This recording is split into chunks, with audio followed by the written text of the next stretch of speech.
வணக்கம். நான் சுதர்ஷன் மகேஷ். தமிழக வெற்றி கழகத்தினுடைய 2வது மாநில மாநாடு மதுரையில நடந்திருக்குது. நம்ம வீட்டுக்கு பக்கத்துல தான் அந்த மாநாடு நடந்திருந்தது. இந்த மாநாட்டுல விஜய் பேசின விஷயங்கள், இந்த மாநாடு என்ன மாதிரியான விஷயங்களை விஜய் ரசிகர்களுக்கும், வாக்காளர்களுக்கும், தமிழக மக்களுக்கும் கடத்தி இருக்குது அப்படின்றத பத்தி தான் பேச போறோம். மாநாடு நடக்கிறதுக்கு 2, 3 நாளைக்கு முன்னாடி இருந்தே வந்துட்டு கூட்டம் வர ஆரம்பிச்சது. ஸோ இந்த மாநாட்டுல அதிகபட்சமா இளைஞர்கள் வந்ததை நம்ம பார்க்க முடிகிறது.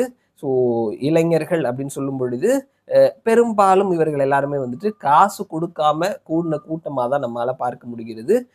2.5 லட்சம் பேர், 5 லட்சம் பேர் அப்படின்னு சொல்லிட்டு நம்பர்ஸ் சொல்றாங்க. ஸோ 5 லட்சம் பேர் வரைக்கும் வந்திருப்பாங்க அப்படின்ற மாதிரி சொல்லப்படுது. இந்த மாநாடுல நடிகர் விஜய் பேசின விஷயங்கள் அப்படின்றது பெரிய அளவுல புதுசா அவர் எதையுமே பேசல அப்படின்றத பார்க்க முடிகிறது. ஃபர்ஸ்ட் மாநாடுல ஸ்டேஜுக்கு கீழே உட்கார வச்சிருந்த அவருடைய அப்பா அம்மாவை இந்த மாநாட்டில் ஸ்டேஜில் உட்கார வச்சிருக்கிறாரு. ஸோ அது ஒரு பாசிட்டிவான விஷயமா பார்க்கப்படுது. அண்ட் விஜய் பேசின விஷயங்கள், அவர் திமுக, பாஜக எதிர்ப்பு அப்படின்னு சொல்லி பேசின விஷயங்கள், இது எல்லாமே இதற்கு முன்னாடி பேசின விஷயங்களாக தான் இருந்தது. ஸோ அதிமுகவை வந்துட்டு எதிர்க்கிறேன்ற மாதிரி பேசினாரு. அதிமுக அப்படின்ற வார்த்தையை எந்த இடத்துல பிரயோகம் பண்ணாம அவர் ரொம்ப சேஃபா பேசியிருக்கிறாரு. அவருக்கு முன்னாடி பேசின சிடி நிர்மல்குமார் அண்ட் ஆதவ் அர்ஜுனா அவர்கள் கூட வந்துட்டு ரொம்ப அழுத்தமான ஒரு அரசியலை வந்துட்டு பேசினாங்க. ஸோ இந்த மாநாட்டுக்கு திமுக தரப்புல இருந்து என்ன மாதிரியான நெருக்கடிகள் கொடுக்கப்பட்டிருக்கு, திமுகவினுடைய சீனியர் மினிஸ்டர்ஸ் இந்த அரசாங்கத்துல செய்யக்கூடிய தவறுகள், ஊழல்கள், இதை கூட வந்துட்டு ஆதவ் அர்ஜுனாவும் சரி, சிடி நிர்மல்குமாரும் சரி அவர்கள் பேசினாங்க. இந்த மாதிரியான ஒரு அழுத்தமான விஷயத்தை விஜய் கிட்ட இருந்து நம்ம எதிர்பார்க்க முடியல. அவர் பேசல. ஸோ அவர் வந்துட்டு பாஜகவை வந்து எதிர்த்திருக்கிறாரு. பாஜகவை அவர் எதிர்க்கிறதுக்கான காரணம் இங்க இருக்கக்கூடிய சிறுபான்மையினரினுடைய ஓட்டை பெறணும் அப்படின்றது தான் குறியா இருக்குது. மோடி வந்துட்டு 2029 வரைக்கும் அவர் பிரதமரா இருக்க போறாரு. ரொம்ப ஜாலியா ஊர் சுத்த போறாரு அப்படின்னு சொல்றாரு. மோடி வெளிநாட்டுக்கு எதுக்கு போறாரு அப்படின்னு சொல்லிட்டு சாமானியனுக்கு கூட தெரியும். சும்மா ஜாலியெல்லாம் சுத்த போகல. தமிழகத்தினுடைய முதல்வர் வந்துட்டு வெளிநாட்டுக்கு போயிருக்கிறாரு முதலீடுகளை ஈர்ப்பதற்காக. ஸோ பதவியில் இருக்கிறவங்க வெளிநாட்டுக்கு போறது அப்படின்றது ட்ரிப் கிடையாது, ஜாலி ட்ரிப் கிடையாது அப்படின்றது சாமானியனுக்கு, படிக்காதவர்களுக்கு கூட தெரியும். ஸோ போற போக்குல சொல்லிட்டு போறாரு. அதே நேரத்தில் அவர் இன்னொரு விஷயத்தையும் சொன்னாரு, இஸ்லாமியர்களுக்கு நீங்க வந்து பாதிப்பு ஏற்படுத்துற மாதிரி செய்றீங்க அப்படின்னு சொல்லிட்டு அந்த வார்த்தையை சொல்லிட்டு அப்படியே ஓடிட்டாரே தவிர என்ன செஞ்சாங்க அப்படின்றத சொல்லவே இல்லை. ஸோ இன்னமும் வந்துட்டு இஸ்லாமியர்கள், சிறுபான்மையினர்களை காட்டி பூச்சாண்டி பண்ணலாம் அப்படின்ற மாதிரி விஜய் நினைக்கிறார் போல தெரியுது. அண்ட் தாமரை வந்துட்டு தண்ணீர்ல ஒட்டாம இருக்கிறது மாதிரி தமிழகம் ஒட்டாம இருக்குது அப்படின்னு சொல்றாரு. 4 எம்எல்ஏஸ் இருக்கிறாங்க.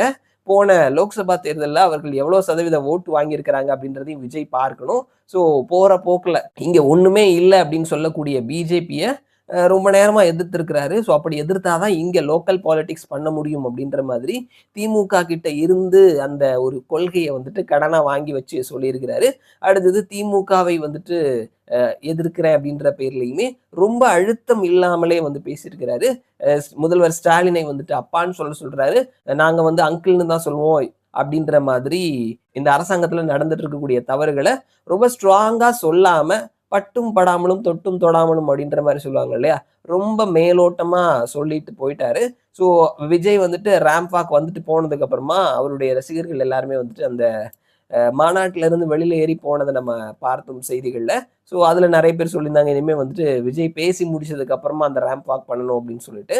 ஸோ இந்த மாதிரி வந்துட்டு விஜய் பேசின விஷயங்கள், திமுகவை அட்டாக் பண்ண விஷயமா இருக்கட்டும், பாஜகவை அட்டாக் பண்ண விஷயமா இருக்கட்டும், ரொம்ப பெரிய அளவுல ரொம்ப அழுத்தமான ஒரு ஸ்பீச்சா அந்த ஸ்பீச் இல்லை அப்படின்றத பார்க்க முடிகிறது. நான் எல்லார் வீட்டுக்குள்ளேயும் போனதுக்கு அப்புறமா தான் வந்துட்டு கட்சி ஆரம்பிச்சிருக்கிறேன். இந்த மாதிரியான சில டயலாக்ஸ் வந்துட்டு சிறப்பா இருந்தது. போன ஸ்பீச் கூட ஓகே அப்படின்ற மாதிரி இருந்தது.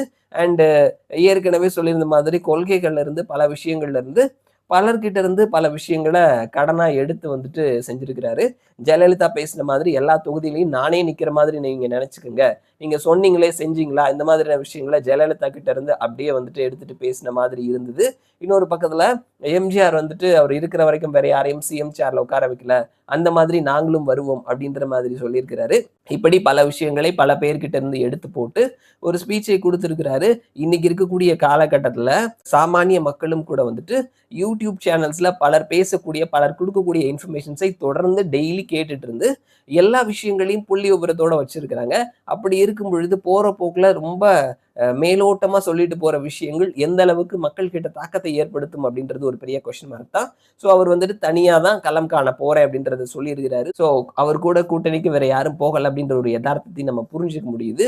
ஸோ இதுதான் வந்துட்டு விஜய் தன்னுடைய 2வது மாநாட்டுல பேசியிருக்கக்கூடிய விஷயங்கள். இந்த மக்களுக்கு இவ்ளோ பேசினா போதும், ரொம்ப ஆழமா பேச வேண்டாம் அப்படின்னு சொல்லி நினைச்சிட்டாரோ அப்படின்ற ஒரு கொஸ்டின் மார்க்கும் நமக்குள்ள எழுது. ஸோ இப்படியா வந்துட்டு விஜய் தன்னுடைய ஸ்பீச்சை வந்துட்டு முடிச்சிருக்கிறாரு. ஸோ மாநாடும் வந்துட்டு முடிஞ்சிருச்சு. ஸோ ஓவராலா பார்க்கும் பொழுது விஜயினுடைய மாநாடு ஒரு மாஸான சம்பவம் நடந்திருக்குது அப்படின்றத ப்ரூவ் பண்ணியிருக்கிறாரு. ஸோ இந்த மாஸான சம்பவம் ரொம்ப அழுத்தமான ஒரு விஷயத்தை, அழுத்தமான ஒரு மெசேஜை பாஸ் பண்ணல அப்படின்றத நம்ம ஃபீல் பண்ண முடியுது. ஸோ பார்க்கலாம் வரும் நாட்கள்ல இந்த தாவேகாவினுடைய அரசியல் நகர்வு எதை நோக்கி போகுது, எப்படி நகருது அப்படின்னு சொல்லிட்டு. மறுபடியும் நான் உங்களை இன்னொரு வீடியோல சந்திக்கிறேன். அது வரைக்கும் நன்றி.